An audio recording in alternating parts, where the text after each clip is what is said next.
अस्सलाम वालेकुम। आज हम मौजूद हैं G733 के साथ और 7th एवेन्यू के बिल्कुल साथ जो है वो ग्रीन बेल्ट पर मौजूद हैं। आज एक देरीना मसला G6 और G7 का कि बहुत सारे लोग यहाँ पर जो वॉकिंग ट्रैक का एक मुतालबा कर रहे थे PTI की हुकूमत के साथ और ज़िले इंतज़ामिया के साथ जनाब अली नवाज़ ऐवान साहब के साथ आमिर शेख साहब के साथ कि यहाँ से वॉक करने के लिए लोग जो है ब्लू एरिया की उस फुटपाथ पर जाते थे जहाँ ट्रैफिक के निज़ाम के साथ साथ जो है उन्हें मसाइल का शिकार होना पड़ता था।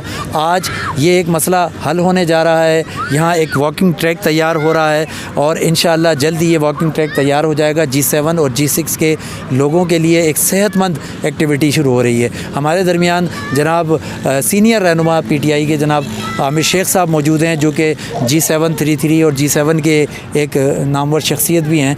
तो हम उनसे पूछेंगे कि ये क्या और कैसे होने जा रहा है और ये कब तक मुकम्मिल होगा। आमिर भाई आप ठीक हैं, खैरियत से हैं? तो आमिर भाई ये बताएं कि ये जो एक देरीना मसला था हमारा और बहुत सारे मसलों में एक अहम तरीन मसला था और सेहतमंद जो इन दिनों कोरोना के हवाले से भी देखें कि सेहतमंद एक्टिविटी जो है बहुत ज़रूरी हो गई थी।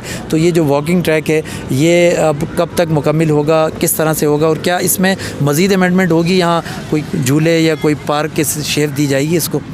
बिस्मिल्लाहिर्रहमानिर्रहीम, अस्सलाम वालेकुम। ये आप सब की जो डिमांड थी उसके ऊपर ही तहरीक इंसाफ ने ये इनिशिएटिव लिया है। अली ऐवान साहब ने इसका इफ्तिताह किया था और 2 हफ़्ते का ये कॉन्ट्रैक्ट है। पहले फ़ेज़ में ये 1 किलोमीटर का वॉकिंग ट्रैक बन रहा है। दूसरे मरले में इसके ऊपर लाइट्स हैं। फिर इस पार्क को हम कोशिश करेंगे चिनार पार्क जो I8 का है उसकी शेप हम इसको दे सकें।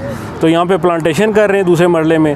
तीसरे मरले में यहाँ पे हमारा झूलों का और बेंचेस का प्रोग्राम है, साथ डस्टबिन वगैरह, मतलब प्रॉपर इसको एक हेल्थी एटमॉस्फेयर दिया जाएगा। जिस तरह भी आप देख रहे हैं कि लोग बैठे हुए हैं, ख़वातीन नीचे ग्राउंड पर बैठी हुई हैं, बच्चे खेल रहे हैं, तो इनको इंशाल्लाह ताला ऐसी हेल्थी एक्टिविटी देंगे कि G7 और F7 के पार्क्स के दरमियान में कोई डिफरेंस ना हो, उनको डोर स्टेप्स के ऊपर एक हेल्थी एक्टिविटी मिले।